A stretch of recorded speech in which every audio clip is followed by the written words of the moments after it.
আজকে কাবুলি চানা দিয়ে বানাবো একেবারে একটা নতুন ধরনের রেসিপি। না এই রেসিপির কথা আগে কোনো দিন শুনেছেন, না কোনো দিন খেয়েছেন, একেবারেই অজানা, কিন্তু টেস্টটা দারুণ। কাবুলি চানাটা 8-9 ঘন্টা ভিজিয়ে রেখেছিলাম। এবার একটা মিক্সার গ্রাইন্ডারের ভেতর নিয়ে নিলাম। পুরোটা একসাথে নিতে পারবো না, ব্যাচে ব্যাচে করতে হবে। খানিকটা নিয়ে নিলাম, তার মধ্যে দিয়ে দিলাম 2টো কাঁচা লঙ্কা আর খানিকটা আদা কুচি। এবারে আর দিয়ে দিচ্ছি একটা টমেটো কুচি, খুব সুন্দর একটা টেস্ট আসবে। এবার এটাকে আমি গ্রাইন্ড করে নেব। খুব বেশি মিহি করে গ্রাইন্ড করব না, একটু দানা দানা মতন করেই গ্রাইন্ড করে নেব। দেখুন গ্রাইন্ডটা করেছি।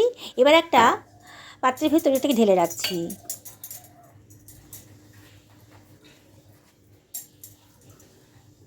জল ছাড়াই গ্রাইন্ড করতে হবে। কতগুলো দানা ভালো মতন গ্রাইন্ড হয়নি, টমেটোটা কতগুলো বড় বড় কাবুলি চানার দানাগুলো রয়ে গেছে, ওগুলোকে আমি আবারও তুলে নিচ্ছি। নিয়ে বাকি যে চানাটা রয়েছে কাবুলি চানাটা, তার সাথে এগুলোকে আবার গ্রাইন্ড করে নেব। আবার বলছি বন্ধুরা, খুব বেশি মিহি করব না, একটু দানা দানা মতো রাখবো, তাহলে কিন্তু খেতে খুব ভালো লাগবে। আবারও গ্রাইন্ড করে নিলাম, নিয়ে একটা বোলের ভেতর সব কিছু মিশিয়ে দিয়েছি। দেখুন একেবারে রেডি হয়ে গেছে আমার। এবার একটা লোহার কড়াই গরম করে নিয়েছি। 1 টেবিল চামচ মতো সর্ষের তেল দিলাম, আর দিয়ে দিচ্ছি 1/2 টেবিল চামচ মতো গোটা জিরে। জিরেটা যখন চটপট করে আওয়াজ করতে আরম্ভ করেছে, মানে একটু ফ্রাই হয়ে গেছে, তখন দিয়ে দিচ্ছি বেটে রাখা কাবুলি চানাটা।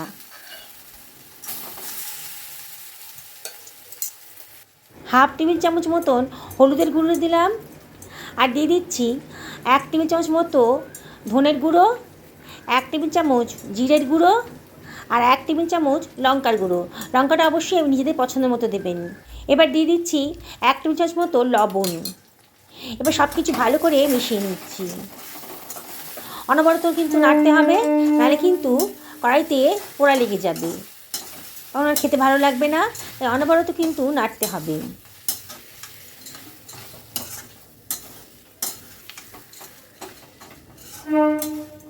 দেখুন কাবুলি চানার কালারটা কিন্তু বেশ চেঞ্জ হয়ে গেছে, মানে আমার বেশ ভাজা ভাজা হয়ে গেছে।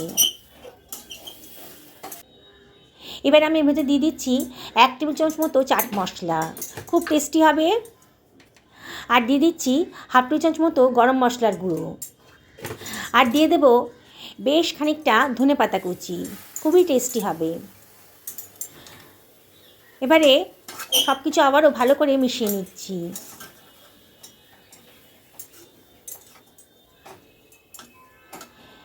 হয়ে গেছে আমার। গ্যাসের ফ্লেমটা অফ করে দিয়ে এবার একটা পাত্রের ভেতর রেখে দিলাম। একটু ঠান্ডা করতে দিয়েছি, এখনও খুব ঠান্ডা হয়নি, একটু গরম গরমই আছে। এবার আমি সব কিছু ভালো করে মাখিয়ে নেব। একটু গরম আছে, খুব ভালো করে আমি এগুলোকে মাখিয়ে নিচ্ছি। দিয়ে এবার গোল গোল করে লেচির মতো কেটে নিচ্ছি, তাহলে আমার যখন পুর ভরবো তখন খুব সুবিধা হবে। এই জন্যে আমি সমস্ত চানা ডালটাকে এরকম গোল গোল করে রেডি করে রাখছি। সবগুলো বানানো হয়ে গেছে, এবার এটাকে সরিয়ে রাখছি। এবার 1 বাটি মতন আটা নিয়ে নিয়েছি, এই 250 মতো হবে। এবার দিয়ে দিচ্ছি 1/2 টেবিল চামচ মতো লবণ, একটুখানি চিলি ফ্লেক্স, আর হাতে ডলে একটুখানি কালো জিরে আর জোয়ান হাতে ডলে দিয়ে দিচ্ছি। খুব টেস্টি হবে, একটা সুন্দর গন্ধও বেরোবে। এবারে দিয়ে দিচ্ছি 1 টেবিল চামচ মতো সাদা তেল। সব কিছু ভালো করে মিশিয়ে নিচ্ছি, খুব ভালো করে মাখিয়ে নিতে হবে। খুবই টেস্টি আর হেলদি একটা রেসিপি তৈরি হয়ে যাচ্ছে। অল্প অল্প জল দিয়ে আটাটাকে একটা ডো বানিয়ে নেব। আমি এখানে আটা দিয়ে করেছি, খুবই স্বাস্থ্যকর হবে। আপনার ইচ্ছে করলে এটা ময়দা দিয়ে করতে পারেন, আর আটা ময়দা মিশিয়েও করতে পারেন। খুব ভালো করে কিন্তু আটার ডোটাকে মেখে নিতে হবে। যত ভালো করে মাখবেন ততই কিন্তু আমার রেসিপিটা টেস্টি হবে। দেখুন কত স্মুথ হয়ে গেছে আটার ডোটা, খুব স্মুথ হয়ে গেছে। এবার 1 টেবিল চামচ মতো সাদা তেল এটাকে দিয়ে মাখিয়ে নেব, দিয়ে আবার একটু ডোলে মাখিয়ে নিয়ে এটাকে আমি রেস্টে রেখে দেবো মিনিট 10-এর জন্যে। 10 মিনিট হয়ে গেছে।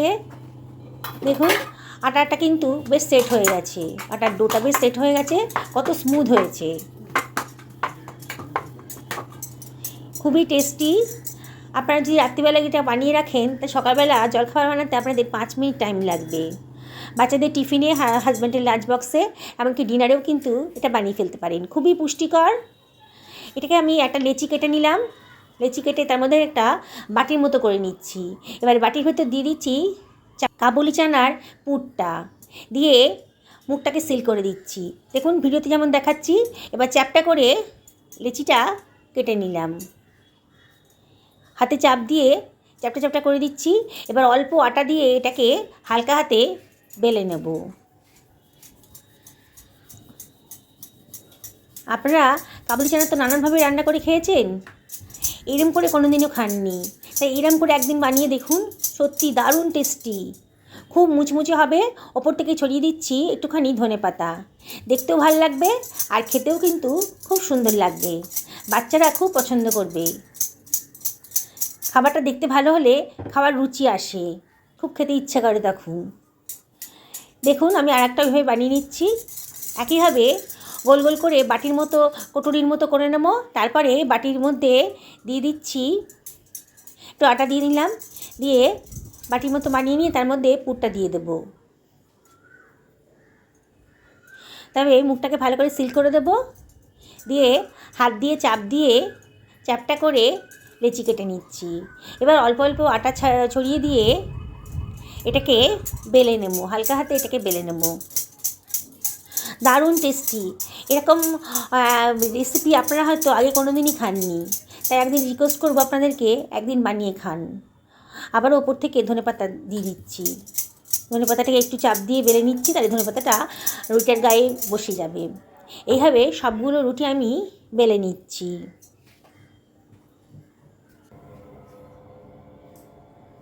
সবগুলো বেলা হয়ে গেছে। এবার আমি এগুলোকে ভেজে নেব। আমি তাওয়াতে ভাজবো। তাওয়াটা গরম হয়ে গেছে, একটা দিয়ে দিলাম। দিয়ে এপিট ওপিট ভালো করে শুকনো খোলায় ভেজে নেবো। প্রথমে তেল দেবো না, শুকনো খোলায় ভেজে নেবো। খুব অল্প তেল দিয়ে কিন্তু আমি এটা ভাজবো। দেখুন বেশ শুকনো শুকনো করে ভাজা হয়ে গেছে। এবারে আমি ওপর থেকে ছড়িয়ে দেবো সামান্য একটুখানি তেল, এই হাফ টেবিল চামচ মতো। দিয়ে আবারও উল্টে পাল্টে দিয়ে আবারও হাফ টেবিল চামচ মতো তেল দিয়ে দেবো। খুব কম তেলেই ভাজবো, তাতে কিন্তু এটা রেসিপিটা খুব হেলদি হবে। যারা ডায়েট করছেন তারাও কিন্তু এই রেসিপিটা খেতে পারেন ব্রেকফাস্টে কিংবা ডিনারে। এত অল্প তেলে এত নিউট্রিশিয়াস একটা রেসিপি তৈরি হয়ে যাচ্ছে। বন্ধুরা, রেসিপিটা যদি ভালো লাগে তাহলে একটা লাইক করবেন, সবার সঙ্গে শেয়ার করবেন, আর কমেন্ট করে জানাবেন আপনাদের কেমন লাগলো, আর আপনারা কোথা থেকে ভিডিওটা দেখছেন। আপনাদের লাইক কমেন্ট এগুলো পেলে পরে আমার ভিডিও করার উৎসাহটা বেড়ে যাবে। আবারও একটা পরোটা আমি ভেজে নিলাম। খুব সামান্য তেল দিয়েই ভেজে নিচ্ছি। প্রথমে শুকনো খোলায় ভেজে নেবো, তারপরে সামান্য তেল দিয়ে ভাজবো। আর আপনারা যদি একেবারে অয়েল ফ্রি খেতে চান তাহলে এটাকে আগুনে সেঁকে নিলেই খাওয়া হয়ে যাবে। তবে আজকে আমি অল্প তেল দিয়েই ভাজছি। এইভাবে আমি সমস্ত পরোটাগুলো ভেজে নিচ্ছি। দেখুন কত সুন্দর দেখতে লাগছে। যারা আজকে আমার চ্যানেলে প্রথম দিন তাদেরকে রিকোয়েস্ট করবো আমার চ্যানেলটা সাবস্ক্রাইব করার জন্য। যারা ফেসবুক থেকে দেখছেন তাদেরকে রিকোয়েস্ট করবো আমার পেজটা ফলো করার জন্যে। আর সবাইকে রিকোয়েস্ট করবো একদিন অন্তত এইভাবে বানিয়ে দেখুন। দেখুন আমি একটা পরোটা ছিঁড়েছি, ভেতরটা একেবারে পুরে ঠাসা। আপনারা তো নানান ধরনের পরোটা খেয়েছেন, আজকে খান কাবুলি ছোলার পরোটা। কেমন লাগলো জানাবেন।